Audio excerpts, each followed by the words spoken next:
London calling YouTube, London calling everyone.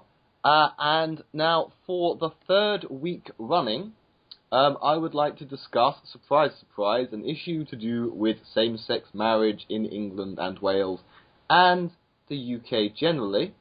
And I would be introducing people, but I'm actually stalling because the bun is bubbling. Damn, we lost the bun. I'm not getting a red box, so I don't know what the problem is. It's the Irish. What? No, all Skype problems are caused by Obama. Everyone knows that. Oh, no, it's the Irish. It's them and their, Skype, jamming it the white, technology. cisgendered Seattle people? Yeah, but Obama is all of those things. Of course he is. And he's a fucking Jew. Obviously. Don't forget, he's a Muslim communist too. And a Nazi. Can you believe it? A Nazi in the White House. God. He's a Nazi Jew. The worst kind of Jew. Actually, there are Nazi Jews in Israel. There was like a weird group of teenagers that would be really funny to be Jewish Nazis living in Israel. Oh, let's reactivate the Nazi party in Israel, even though we're Jewish. Aren't we cool?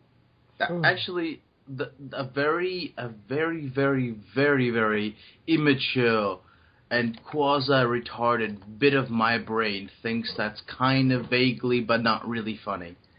I think it's the ultimate teenage rebellion. Mm-hmm. He takes balls. I mean, like, your nana died slowly in a prison camp. I'm gonna wear a swastika, yo, because I'm hip. But wouldn't the logical thing be to exterminate yourself? So it'd be a very short-lived reactivation. I suppose so. Yeah. Right. Now we're just completely off topic because the bun didn't pick up. We're recording this nothingness that I don't... Is what we're saying even broadcastable? Is this... It's not.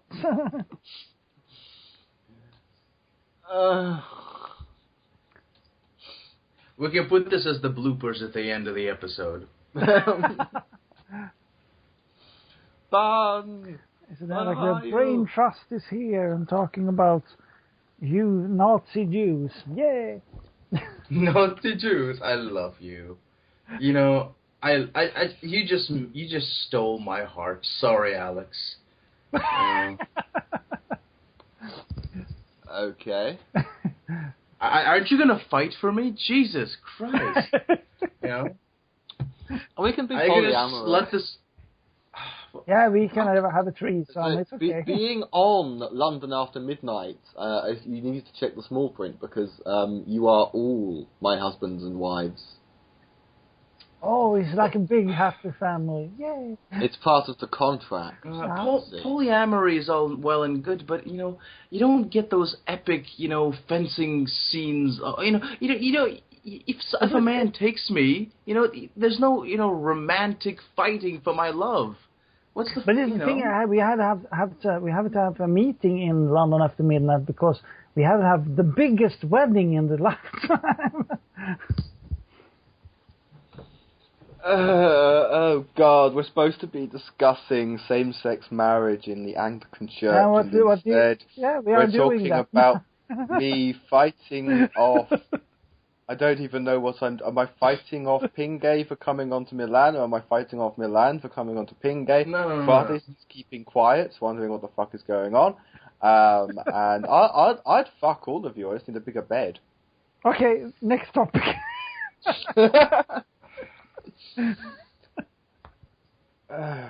Yeah. As I always say about this show, something goes wrong every time I do it, but there's never the same problem twice. Oh, Bun never got the call. Okay, can I just say, right, if I hang up and call back, Are people okay with the past 5 minutes ever being uploaded? No, I'm they good are with not it. okay.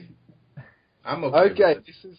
No. Well, under UK law, I need the permission of everybody for any form of distribution. So if Ratis says he's not okay with it, then we have the bun! Hello, bun! Hello! Right, Hello. okay. Note to self. The previous 5 minutes and 20 seconds must never be heard by anyone. Go ahead. I don't mind. I'm joking. I actually don't care either. It's like The I things don't think with it's a good... What? the things that we said, if ever recorded back to us, will tear a hole in the time-space continuum, bringing back the worst of humanity to pester the modern day. What in the world did you guys record? we chanted Cthulhu for like a solid 5 minutes. Oh yeah, we were all like fucking wanking and cutting the throats of goats. It was some real Aw. dark occult shit. Wow, so that... Aw. I'm sad I missed it. Oh, you did. It was awesome. We all got ice cream, flavored with the blood of small infants. It was amazing. Aw. Okay, as this is the last show of the week, I'll just introduce you all, going alphabetically. If you could each just shout Dragon Sex at the top of your voice. So, the bun. Dragon sex! Dragon Fratis. sex? Milan. Dragon sex. La la. Pingay. Oh, drown. Haha. Sex. Oh, I'd say it's between Bun and Pingay. They were all good. They were all good. So we've established we're already halfway through this taping session, and we've said absolutely nothing of any substance or value.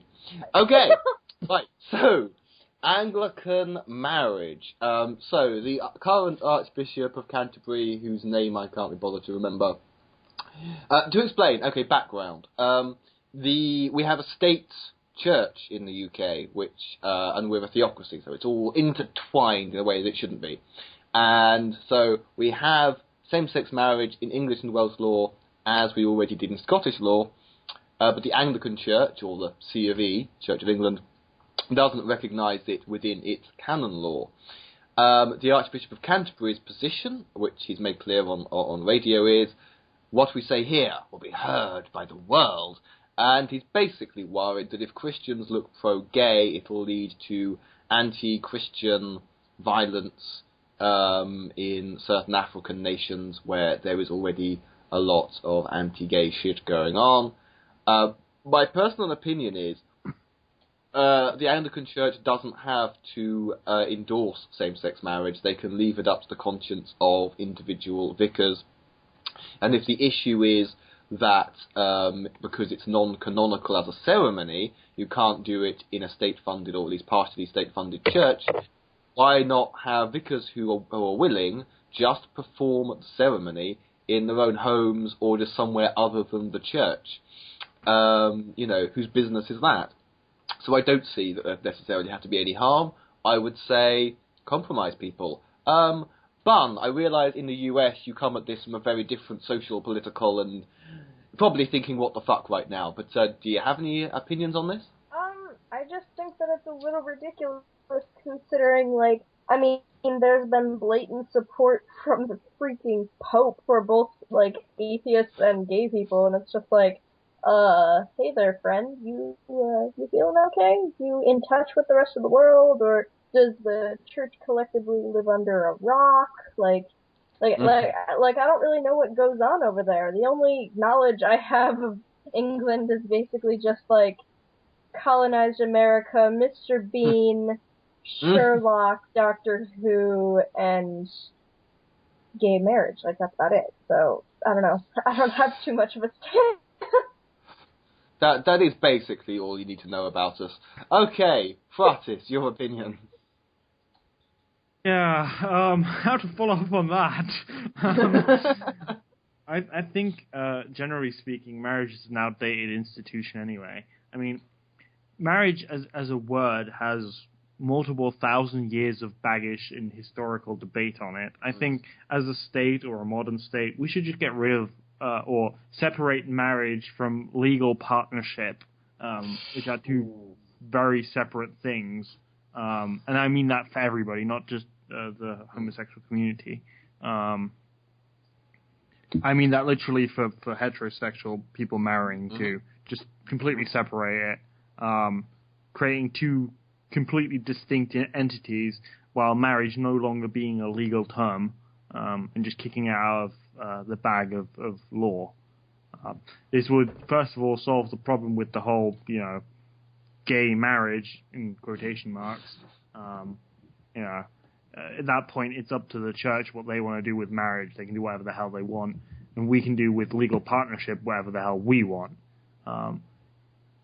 Creating a more progressive and more open system, allowing maybe for new more progressive ideas to infiltrate those kinds of laws, or accepting them into legal law, and not having to listen to 27 archbishops circle jerk about how English morals are going to hell. And on the topic of this being heard internationally, as far as I know, the Church of England is true to its name, only represented by England. Maybe South Africa or something has a bit of Church of England, but there's some Anglicans in America. Yeah, but there's not many of them.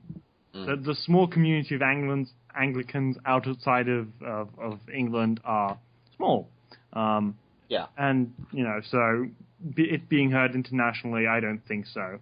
I don't think if the British Church or the Anglican Church tomorrow decided that all forms of marriage, including animal marriage, would be okay, that anyone outside of England would really care.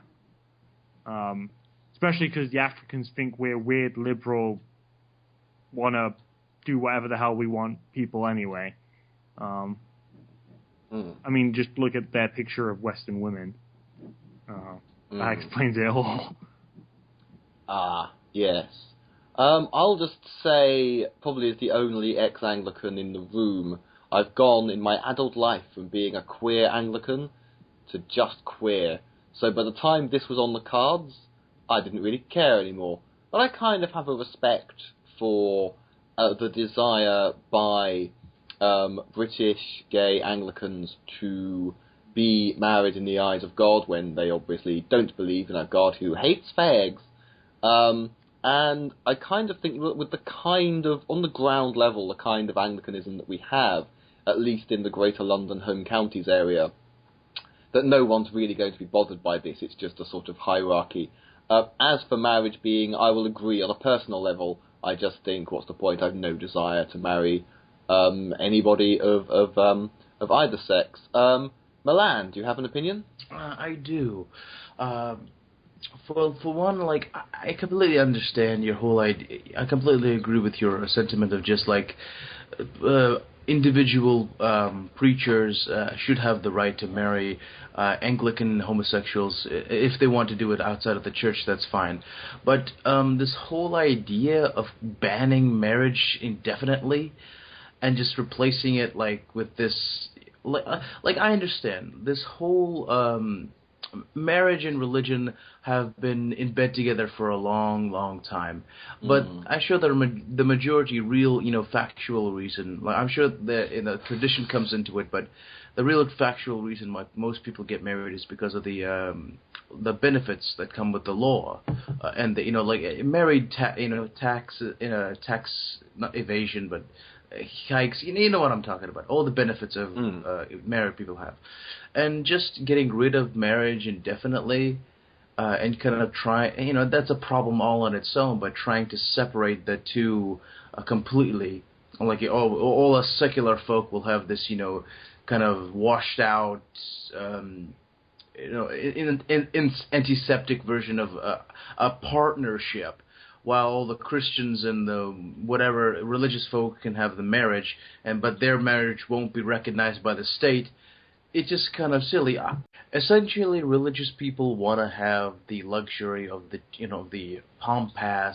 bombast and the tradition of marriage, while the secular folk want, the legal benefits, but essentially everyone wants the legal benefits, and just separating marriage from the legal aspect of marriage is a silly idea, I think.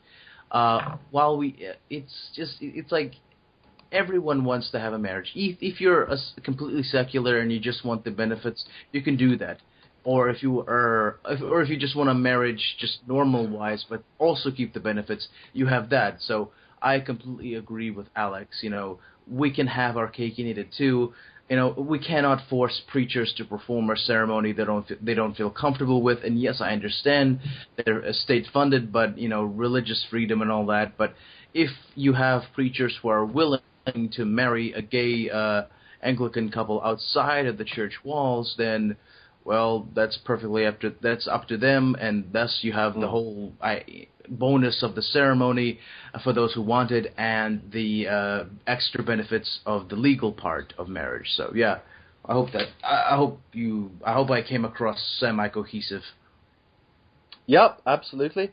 And Pingay, your thoughts? Yeah. First of all, actually, when the Church of England say no to marriage, they cannot do that because they are state funded. They are actually as long as they are state funded and actually are the religion of the state, they actually cannot say no. For me, as I think. But then we come to other things with marriage, and if church can say no, yes, they can say whatever they would like, because if they are free from the state, they can actually do whatever they like. Even if I don't like what they do, but they can. But if they are connected to the state, they cannot. It's the law say that you have to marry people, and you are a state church, then you actually just have to marry people and shut the fuck up. Oops. But and also this with the legal thing, I think if marriage is both a legal thing and actually now I'm being cheesy, but a love thing, and it's so much more. It's like if you marry one, you do it for not only the legal thing. So the church thing is important for many people. So I don't see why it should have the same rights, whatever we do, even if you do it state, even church, and whatever, as long as there is a marriage right. Why change name? Because it is what it is. But it should be for everyone. Marriage is not a woman-man thing. Marriage is a love thing. We do marry people because we love them. And yeah, that's my sense of this. Aha.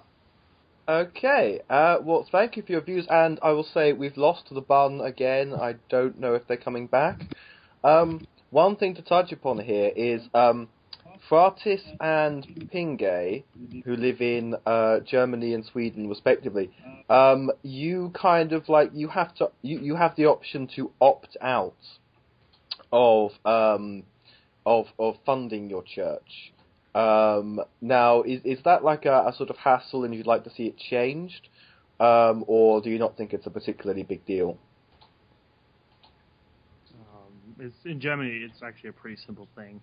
You write a letter to your council or whoever's in charge, say, I don't want to be in the church anymore. Write a letter to the church saying, I don't want to be in the church anymore. You get a letter back from both, and they say, okay.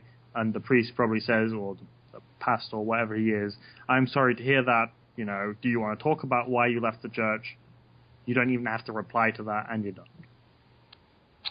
Okay. Same in Sweden. It's not that hard. I'm still in the church, not because I'm religious, I'm a Christian, but because the fact is that we have many churches in Sweden, and actually the tax paying is also for the buildings and for the church and the history thing about it. So I'm more like, if they don't have the money, well, then every church in Sweden will be not repaired and so on. It's a more historical interest thing. And you said you have a state church, but they're not it's like you have a state church, but the state and the church are not connected. Yeah, Sweden is a Christian country. That's a thing. So we have a state church, but we have separated the state and the church, and we can opt out of paying the taxes. Yeah. But before, I don't remember when it was done, but before that, church tax was not optional. It was always for everyone. But aren't Scandinavian countries generally, in terms of the actual population, some of the most secular? You say Christian country, but what proportion of Sweden is actually Christian? Would actually identify as Christian? I don't actually know how many. The thing is, as I said in some other shows or whatever, it's like if we are going to a bar and then we talk about, okay, you're a Buddhist, okay, you're a Christian, okay, cool, cheers. It's like more a personal thing than having to do with what kind of party we look at or what. So it's a personal religion more than something else. So we can actually sit down and actually talk about our beliefs, and we say, okay, I don't disagree, but of course we have fun this here too, but not that many, and it's more a personal religion thing only. Ah, okay. Right. Well, do the remaining panelists have any closing thoughts on the subject? Yeah, I'd like to give at least a brief reply to what Milan said and then what brought up. I mean, I'm not an English person, so it's a little bit hard for me to argue in an English perspective. So I can only argue from my own perspective or the perspective of legal stuff I've learned. And English common law is, well, the last 100 years are a bit of a blur for me. Why, were you drunk the whole time? No, but I haven't learned much of that and only, like, key points. But at least in outside of it's England... fine. Not many British lawyers have either. At least outside of England, I want to bring up what Thomas Jefferson said, is that there is a separation of church and state, or an indivisible wall, as he so stated. And I think this is the key point to why I brought up the argument I brought up, that if that indivisible wall has to exist between church and state, then you can't have something so interconnected with the church and such a church thing, I think, and it is a church. It's such a key point. Like I said, I think a civil union, which has existed in most countries and still exists in most countries. I mean, how long has it been since England has got rid of the civil union and called it marriage now for homosexual couples? We've had same-sex marriage for 2 weeks, yeah. 2 weeks, so there you go. You've only got rid of the term civil union for 2 weeks. In Germany, it still exists. In most of Europe, it actually still exists. So, or at least you get something like a civil partnership in Denmark and yeah. So, you know, it's a legal term that already exists. I just want to give it bigger standpoint. I don't know if you saw, because we discussed this on last week's show, or a week ago on the show before this new format, that the EU does want to make same-sex marriage recognised. Oh, yes, you did see it, because you commented. Yes. I commented on it, and I commented on it that it would be a game changer, because with it, in a step, you would legalise gay marriage throughout the whole European Union. Which you would have to do, because as they were pointing out, look, in France, you are legally a married couple with a child, you are a family. Drive through Italy, you're two single people with an orphan. How the fuck does that work? Exactly, and if they recognised it in that sense, the way the legislation is currently proposed in the European Parliament, they would then recognise basically every other state would then sign a treaty which would recognize marriage from any other state. I mean, let's say you're a gay couple in Italy where you can't legally get a marriage to your partner. You could just drive to Germany or to France or wherever you want, wherever currently it's legal, or Netherlands or England, get married there, and then Italy would be legally required to recognize your marriage. Same goes for every other country. So at which point you would have a Vegas-style probably economy in probably Amsterdam. I'm going to assume that's where it's going to end up. So you'd have a Vegas-style economy in Amsterdam where couples that can't get married in other states will be able to get married, which would be a great step forward. I'm hoping that the far right wing kind of misses this legislation because it's worded in a way that is, I think, on purpose vaguely worded, so they miss it. But we'll have to wait and see. Okay. Anybody else have anything to say? I don't know, this whole idea that what the Bishop of Canterbury said, that the violence that will happen in Africa because of England's great fall in the moral standing of the mind of a Christian. I mean, like I said before, I think it's just much of a stretch. I'm sure some Christians will be hurt in Africa. I don't know. I'm not exactly 100% sure what the situation is there, is exactly down there, but England, I'm pretty sure, doesn't have a lot to do with Africa anymore. And the Anglican Church isn't the Catholic Church. It's not this big monolithic thing that affects world events, and can murder hundreds of people with one statement that condoms don't work. No one really takes the Anglican Church all that seriously. Hell, the Anglican Church doesn't take itself all that seriously. But I mean, I think it's just overblowing this whole concept. Like, if Africa finds out that the Anglican Church accepts gay people, they will be rioting in the street. I'm sure, one African guy will hear the news and go, it's obvious they're all a bunch of puffs there anyway. They'll just confirm what they already think about you guys. Exactly. I can only agree with that. Possibly. Have to agree to. It's like, yeah, who cares? Okay then.